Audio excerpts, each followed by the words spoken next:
नमस्कार, मैं हेमंत और आप पॉलिटिक्स देख रहे हैं। हमारी सोसाइटी में छक्का और मीठा बहुत आम और बोलचाल वाली भाषा का हिस्सा बन चुके हैं। कोई लड़का क्लीन शेव करा ले तो वो छक्का, कोई छाती के बाल हटा ले तो वो मीठा।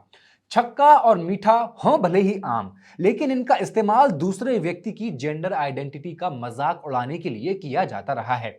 एलजीबीटीक्यू कम्युनिटी के बारे में कई सारे डाउट्स रहते हैं हमारे दिमाग में। ये लोग ऐसे जन्म से होते हैं या ऐसे बन जाते हैं, क्योंकि इनके दिमाग के अंदर गंदगी भरी होती है। यहां तक कि हमारे कुछ नेता भी ये कहते हुए पाए गए हैं कि ये लोग मानसिक विकृति का शिकार हैं, इन्हें इलाज की जरूरत है।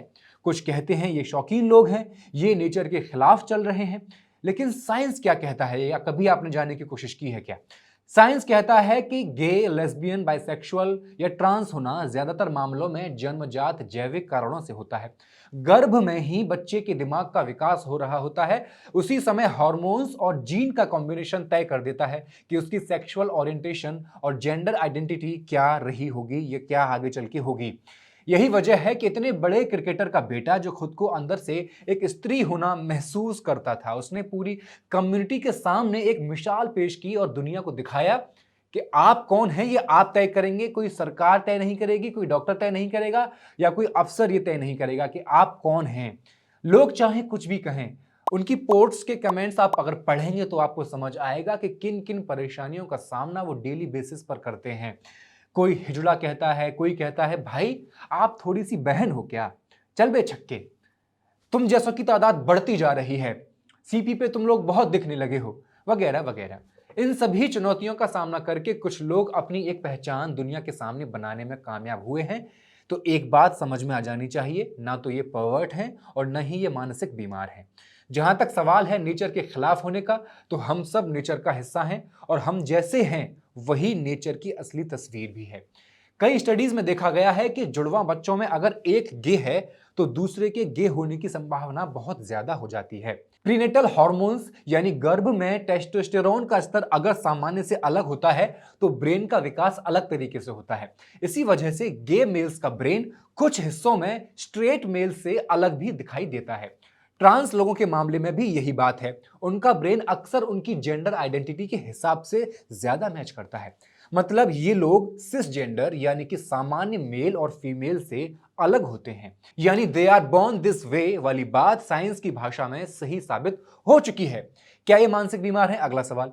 अमेरिकन साइकोलॉजिकल एसोसिएशन ने 1973 में ही होमोसेक्सुअलिटी को मेंटल डिसऑर्डर की लिस्ट से हटा दिया था और माना था कि ट्रांसजेंडर होना भी किसी मानसिक बीमारी का नाम नहीं है। तीसरा और स्टीरियोटाइप, क्या एलजीबीटीक्यू परवर्ट्स होते हैं? कोई वैज्ञानिक अध्ययन ये नहीं कहता कि गे या ट्रांस होना इनहेरेंटली किसी को हाइपरसेक्सुअल या परवर्ट बना देता है। जब हम ट्रांस बिल की बात करते हैं तो यह सारी वैज्ञानिक सच्चाई समझना हमारे लिए बहुत जरूरी हो जाता है, क्योंकि जब तक हम ये नहीं मानेंगे कि ये लोग वैसे ही पैदा होते हैं जैसे वो हैं, तब तक हम इन्हें इंसान की तरह सम्मान दे ही नहीं पाएंगे। आइए अब जानते हैं ट्रांसजेंडर्स के अधिकारों की लड़ाई कितनी लंबी रही और अब तक क्या क्या हुआ है। ट्रांसजेंडर्स को ब्रिटिश राज में भी कोई अधिकार नहीं थे। 1871 के क्रिमिनल ट्राइब्स एक्ट के तहत अपराधी कबीले घोषित कर दिया गया था इनको, खासकर हिजड़ों को, ख्वाजा सिरा को और किन्नर लोगों को। क्रिमिनल ट्राइब्स एक्ट बेहद क्रूर था। एक व्यक्ति की गलती पर पूरे कबीले को मार दिया जाता था और इनका कोई अधिकार भी नहीं होता था। ये कहीं अपील नहीं कर सकते थे, इनके लिए कोर्ट नहीं होते थे, इनके लिए वकील नहीं होता था। इसके बाद 2014 में इन्हें कुछ राहत मिली। भारत के सुप्रीम कोर्ट ने नालसा बनाम यूनियन ऑफ इंडिया मामले में कहा था हर इंसान को अपना जेंडर खुद चुनने का अधिकार है। कोई डॉक्टर, कोई अधिकारी, कोई सरकार ये नहीं बता सकती कि तुम कौन हो, बस तुम्हें खुद की पहचान करनी है। आप ट्रांस हो, मेल हो, फीमेल हो, सिस हो, whatever you are. NALSA यानी नेशनल लीगल सर्विसेज अथॉरिटी, ये भारत सरकार का एक आधिकारिक संगठन है जिसका काम है गरीबों की, कमजोरों की और समाज के पिछड़ों की, जो पिछड़े वर्ग हैं, उनको मुफ्त कानून की सलाह देना, उनकी मदद करना। इसके बाद 2016 आया और transgender person protection of rights bill 2016 पेश किया गया। बिल ने इस अधिकार को पूरी तरह छीन लिया। इसकी तीन बड़ी दिक्कतें थी। बिल में लिखा था कि ट्रांस होने की पहचान के लिए डिस्ट्रिक्ट स्क्रीनिंग कमेटी बनेगी।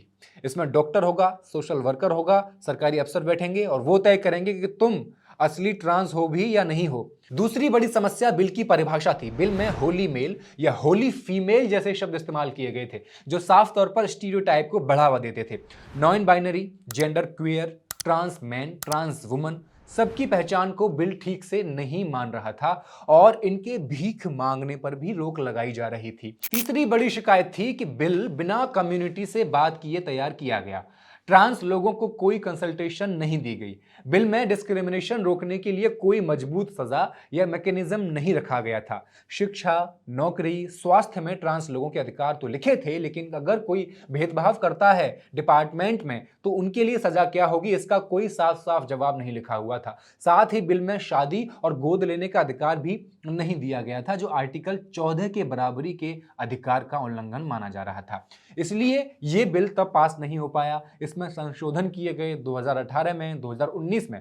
तो 2019 के कानून में सरकार ने ये पूरी स्क्रीनिंग कमेटी हटा दी। अब इसमें क्या क्या बदलाव किए गए थे उन पे भी एक बार नजर डाल लेते हैं बहुत जल्दी जल्दी। पहला बड़ा बदलाव यह था कि अब डिस्ट्रिक्ट मजिस्ट्रेट यानी कि डीएम को आवेदन देना पड़ता था सिर्फ, और वो सर्टिफिकेट जारी कर सकता था। और दूसरा बड़ा जो बदलाव था वो ये था कि 2016 और 18 के ड्राफ्ट में जो लिखा था कि ट्रांस व्यक्ति अगर भीख मांगेंगे तो उनको सजा होगी, वो कानून खत्म कर दिया था। 2019 के कानून में सरकार ने यह क्लॉज पूरी तरह हटा दिया था। तीसरा बड़ा बदलाव था कि कानून में सेल्फ परसीव्ड जेंडर आइडेंटिटी का जिक्र रखा गया था। सेक्शन 4 के सब सेक्शन 2 में लिखा था कि एक बार ट्रांस मान्यता मिल जाने के बाद व्यक्ति को अपनी मर्जी से जेंडर आइडेंटिटी चुनने का अधिकार है।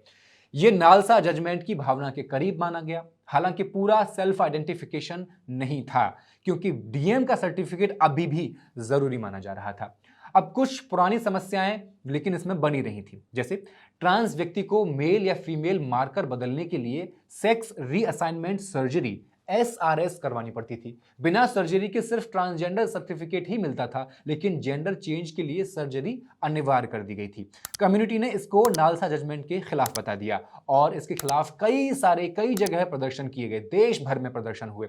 इसके अलावा डिस्क्रिमिनेशन रोकने वाले प्रावधान रखे गए।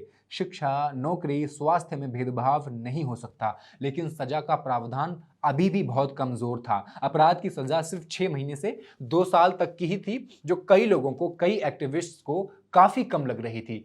अब नया बिल आया है और ये कहां से आया है वो भी मैं बता देता हूं। हमारे ब्रज में एक कहावत है, जीजी नाचेई तो मैं नाचूंगी।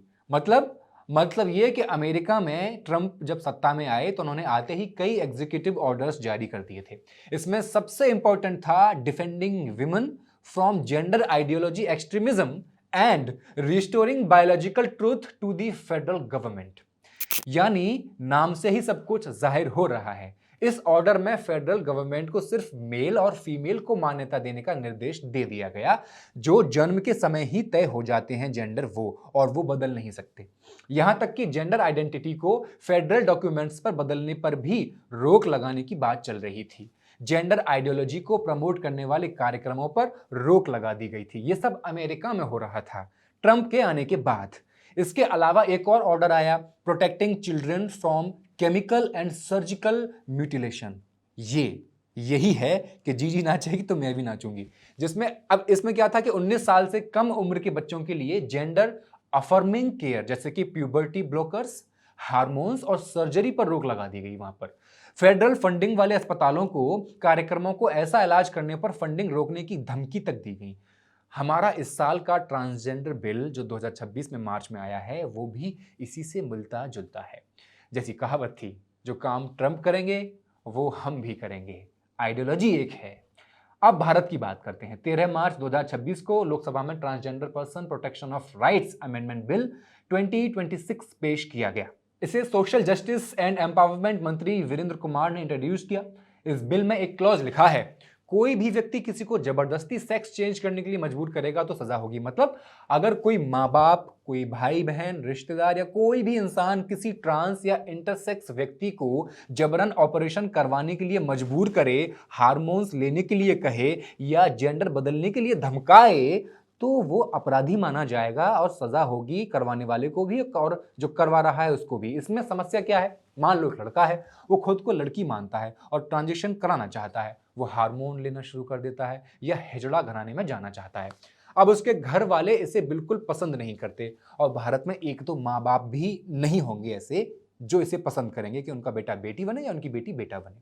वो कहते हैं ये हमारा बेटा है, हम इसे लड़की नहीं बनने देंगे। घर वाले कहते हैं, वे पुलिस में जाकर शिकायत लिखा देते हैं कि हमारे बेटे को कुछ लोग जबरदस्ती सेक्स चेंज कराने के लिए मजबूर कर रहे हैं। पुलिस इस क्लॉज के तहत, जो इस बिल में है, इसके तहत एफआईआर दर्ज कर लेगी। नतीजा, वो लड़का जो खुद ट्रांजिशन कराना चाहता था वो जेल जा सकता है, या जो उसकी मदद कर रहे थे वो भी जेल जा सकते हैं। अगर कोई दोषी पाया गया तो उम्र कैद होगी उसको और 1.5 लाख रुपए का उस पर जुर्माना लगेगा। कोई भी कानून जब लाया जाता है तो सोच समझ कर लाया जाता है। क्या कभी आपने किसी ने सुना है कोई जबरदस्ती किसी लड़के को लड़की बनाने के लिए उसे पीट रहा हो, उसे मजबूर कर रहा हो, हार्मोन लेने के लिए उसके घर वाले उसको मजबूर कर रहे हो? आप अगर इस कम्युनिटी से हैं तो कमेंट करके जरूर बताइए, क्योंकि मुझे तो नहीं लगता, जितनी मैंने लोगों से बात की है इस स्टोरी को करने के लिए, मुझे कभी नहीं लगा। जब जोर जबरदस्ती हो ही नहीं रही है तो कानून लाने की जरूरत थी ही क्या। तो मैं आपको बता दूं कि कई कानून सिर्फ इसलिए लाए जाते हैं ताकि उनका गलत इस्तेमाल करके सरकारें अपने गलत मंसूबों को अंजाम दे सकें। पीएमएलए इसका सबसे बड़ा उदाहरण है। कहने को तो उसके तहत मोदी सरकार ने ईडी को यह शक्ति दे दी कि वो खुद एफआईआर दर्ज करके किसी को भी कस्टडी में ले सकती है। इससे यही लगा होगा कि ईडी को अब ताकत मिल रही है, अब करप्शन नहीं होगा, लेकिन दरअसल इससे पावर सरकार को मिली। सरकार ने ईडी को टूल बना करके इस्तेमाल किया और सारे कांग्रेसी जो नेता थे वो अपने पाले में कर लिए। ट्रांसजेंडर बिल का ये क्लॉज भी ऐसा ही लगता है। आपको तो कानून इस पे बनाना चाहिए था कि कोई भाई, माँ, बाप, बहन जो भी है, नाते रिश्तेदार, अगर किसी को जेंडर चेंज करने से रोकते हैं तो उसको सजा होनी चाहिए थी। लेकिन किसी को ट्रांसजेंडर्स हो या कोई एलजीबीटी कम्युनिटी का व्यक्ति हो, किसी को इनकी असल समस्या समझनी है तो पॉलिसी मेकिंग में इनकी भागीदारी तय करनी होगी। और जब आप ऐसा कोई बिल लेकर आते हैं तो इनको भी बिठाना होगा, इनसे पूछना होगा। इंडियन कॉन्स्टिट्यूशन में किसी की जाति पूछना या उसे उसकी जाति के नाम से बुलाना, एक बात मैं आपको बता दूं, वो फंडामेंटल राइट्स का वायलेशन माना जाता है। आपको जेल भी हो सकती है उसमें। तो सवाल एक ये भी है कि छक्का बोलने पर ऐसी सजा का प्रावधान क्यों नहीं है। अब एक लड़के के माँ बाप उसे अपना बेटा कहने से इनकार कर देते हैं जब उन्हें पता चलता है कि उनका बेटा या बेटी सिस नहीं है, नॉर्मल नहीं है, वो उसे एबनॉर्मल मानते हैं। आपके माँ बाप, सोचिए, आपको अपना बेटा आया अपनी बेटी मानने से इनकार कर दें तो आप कैसा महसूस करेंगे उस क्षण। रोज स्कूल में या ट्यूशन जाते वक्त बाजार में लोग उन्हें बुली करते हैं, मीठा बोलकर, छक्का बोलकर, हिजड़ा बोलकर, वो सब बोलकर जो आप सोच रहे हैं, लेकिन मैं मर्यादा समझते हुए यहां नहीं बोल पा रहा हूं। उसके भाई बहन उसे कलंक की तरह देखना शुरू कर देते हैं। और यही वजह होती है कि ये लोग कम उम्र से ही डिप्रेशन का शिकार होने लगते हैं। कुछ लोग घर छोड़कर भाग जाते हैं, कुछ गलत रास्तों पर निकल पड़ते हैं, कुछ लोग नशा करने लगते हैं या फिर ब्रोथल का रुख करने लगते हैं। इन्हें कोई अपने यहाँ नौकरी नहीं देना चाहता। जब नौकरी नहीं होगी तो खाएंगे क्या, इसलिए ये आपको बसों में, ट्रेनों में पैसे मांगते हुए मिल जाते हैं। अब जैसे जैसे सोशल मीडिया ने पैर पसारने शुरू किए हैं, इस कम्युनिटी से लोग जुड़ने लगे हैं, ग्रुप्स बनने लगे हैं, और जब लोग जुड़ते हैं तो क्रांति की शुरुआत वहीं से हो जाती है। धन्यवाद।